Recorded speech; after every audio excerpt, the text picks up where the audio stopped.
This child is not missing, and I believe this is a scam. This is just my belief.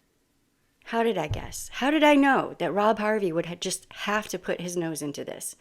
Just have to stick his nose into this because he hates women and he has to make money. He has to make money to pay his mortgage somehow, so he jumps into things he doesn't know anything about. Obviously. As an ex-sheriff's deputy and an ex-victim's advocate who worked in situations like this a lot for years, when a judge creates a court order from that judge and one parent disregards it, that is a criminal charge. I don't know how I can break this down any further to make this to where you can actually understand what the words that are coming out of my mouth.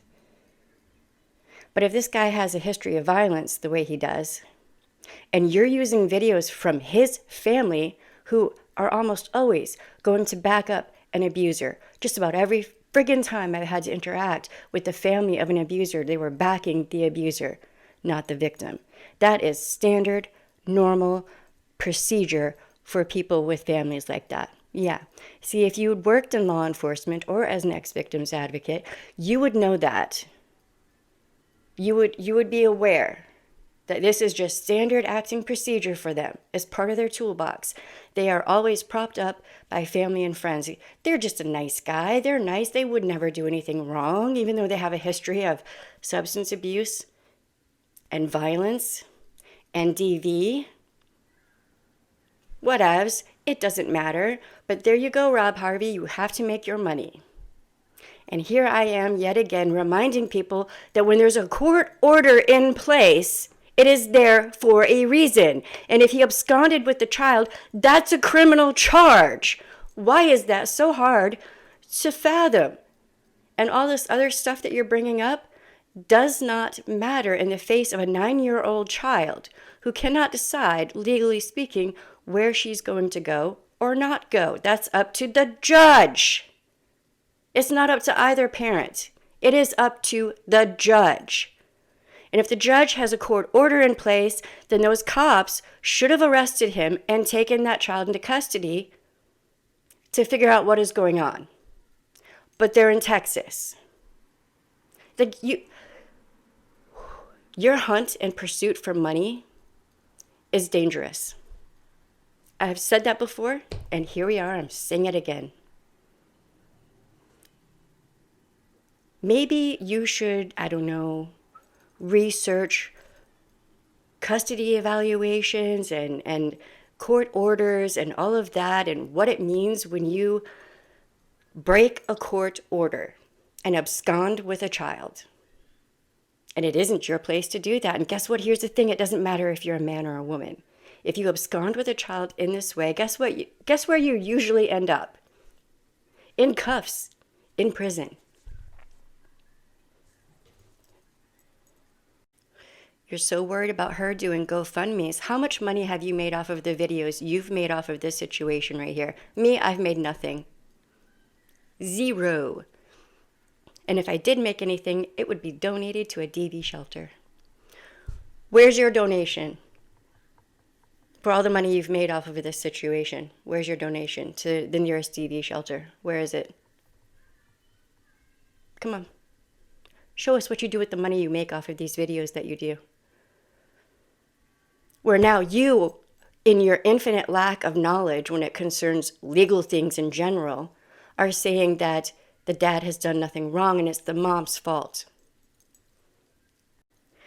Yet again, showing videos from the family of the abuser. It's documented, apparently. I don't know. I just watched receipts that were shown of the dad harming people. Here's the thing. What the mom does and what the dad does in their personal BS, whatever, doesn't actually matter. The safety and well-being of that 9-year-old child does matter, and the fact that there's a court order in place does very much matter. Very much that matters. I would love to see the judge's reaction to his court order being ignored. That would be very interesting. I would pay to see that. You are not a judge. You are not trauma informed. You have never worked as law enforcement or as a victim's advocate. You don't know what you're talking about, but you making that money, Lebowski. You making all that money, huh? And I bet you're not donating a single dime to DV shelters, victims advocacy groups, anything that could be helpful to people who are trying to get out of DV situations at all, even remotely. You're putting that money in your pocket and your bank account. And donating $10, $100, that's nothing in comparison to what you're making off of this. Donate the whole amount that you've made off of each of these videos, every cent. Do not profit from this, not even a little bit. Then I'll be impressed. Everyone out there who sees this, there's a 9-year-old child who needs to be brought back to her mom. And if the dad has a problem with the custody order that is put in place, then he should go before the judge and take care of that legally, as a grown human being should. But you go right on ahead, Rob Harvey, and you continue proving my point that a majority of these so-called true crime content creators out there are only in it for the money. Thank you for yet again proving my point that you don't care, not even a little bit, about women and children. You're just in it for the money.